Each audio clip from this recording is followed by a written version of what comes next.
During embryological development, the intestine is formed by the endoderm folding inwards. It is connected via the omphaloenteric duct, also known as the vitelline duct, to the umbilical vesicle. The initially more or less straight tubular structure can be divided in three parts. The foregut, supplied by the celiac artery, forming the enteric tract from the esophagus to the proximal duodenum. The midgut, supplied by the superior mesenteric artery, forming the enteric tract from the distal duodenum to the proximal 2/3 of the transverse colon. And the hindgut, supplied by the inferior mesenteric artery, forming the distal part of the transverse colon down to the rectum. As the midgut grows and lengthens, there is not enough room in the abdominal cavity. It therefore herniates into the umbilicus, creating a U-shaped midgut loop. As it herniates, it rotates 90 degrees counterclockwise. A thickening in the distal limb of midgut loop can be seen, which will form the cecum.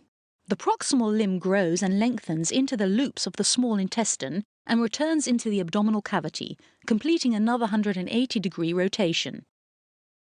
The omphaloenteric duct disintegrates.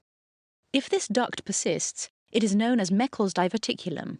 The cecum is last to return into the abdomen at the right upper abdominal quadrant.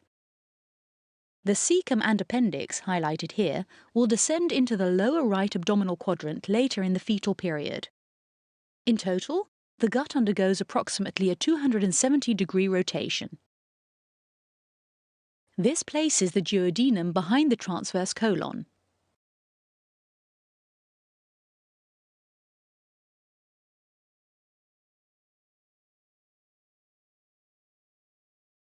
After the rotation of the intestine, the visceral peritoneum of the ascending and descending colon fuses to the parietal peritoneum, attaching the colon to the retroperitoneum.